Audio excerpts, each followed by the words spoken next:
پاکستانی سفارتخانے کی طرف سے پاکستانی چاول سے متعلق ایک فیسٹیول کا انعقاد کیا گیا۔ تہران کے اسپیناس گرینڈ ہوٹل میں منعقد ہوئے اس فیسٹیول میں ایران کے سرکاری حکام، پاکستان کے سفارتکار، چاول درآمد کرنے والے ایرانی تجار اور پاکستان کی تاجر برادری سے تعلق رکھنے والے افراد شریک تھے۔ اس موقع پر ایران کی وزارت برائے زرعی جہاد میں شعبہ بین الاقوامی امور کے ڈائریکٹر جنرل ہومن فتحی نے چاول کے پاکستانی برآمد کنندگان کا خیر مقدم کیا۔ فیسٹیول کی خصوصی تقریب میں پاکستانی چاول برآمد کرنے والوں کی تنظیم کے سربراہ علی حسام اصغر نے چاول کی پاکستان سے ایران برآمدات کی گنجائش کا ذکر کیا اور کہا کہ اس وقت ایران کی چاول مارکیٹ میں پاکستانی چاول کا حصہ 3% تک پہنچ گیا ہے۔ انہوں نے کہا کہ پاکستانی چاول ایک اچھے معیار اور کوالٹی کا حامل ہے جس کے باعث خطے میں اس کی ڈیمانڈ بڑھتی جا رہی ہے۔ اس موقع پر پاکستانی سفیر جناب رحیم حیات قریشی نے بھی ایران و پاکستان کے مابین خصوصی نجی شعبے میں تجارتی لین دین کے فروغ اور اس کی حجم کے سالانہ $5 ارب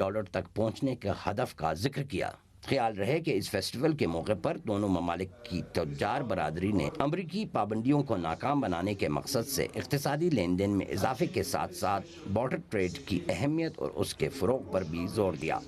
پاکستان ایران سے 1 ملین ٹن تقریباً LPG ہر سال خریدتا ہے، چاہے وہ جہاز سے جائے یا وہ بارڈر کے روٹ سے جائے۔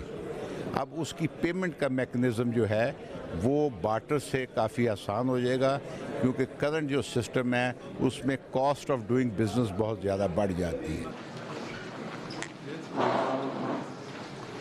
اس سال آپ دیکھیں کہ ہماری ایکسپورٹ جو ہے وہ $500 ملین پلس ہوئی ہے ایران چاول کی، اور ہم نے $2.5 بلین بھی کراس کیا ہے۔ اور آج کے فیسٹیول سے آپ دیکھیں کہ سارے رائس کے بائر بیٹھے ہوئے ہیں، سارے فوڈ بلاگرز بیٹھے ہوئے ہیں، سب انٹرنیشنل شیفز بیٹھے ہوئے ہیں، اور آج ہم نے ایک میسج دیا ہے کہ پاکستانی رائس کتنا بہتر ہے باقی کنٹریز کی رائس کے ساتھ اور کیا ہمارا ٹیسٹ ہے۔ میں ایکسپیکٹ کرتا ہوں انشاءاللہ تعالیٰ جس طرح ہماری ساری team, rice exporter association of Pakistan کی ٹیم، ایرانی رائس امپورٹر ایسوسیشن کی ٹیم اور ہماری ایمبیسی اور ہماری کامرس منسٹری محنت کر رہی ہے، انشاءاللہ اس سال ہم $200 ملین ایکسیس رائس ایکسپورٹ کریں گے ایران۔ کیمرامین علی رضا اسدپور کے ساتھ سید حسام الدین مہاجری، سیر عالمی نیٹ ورک، تہران۔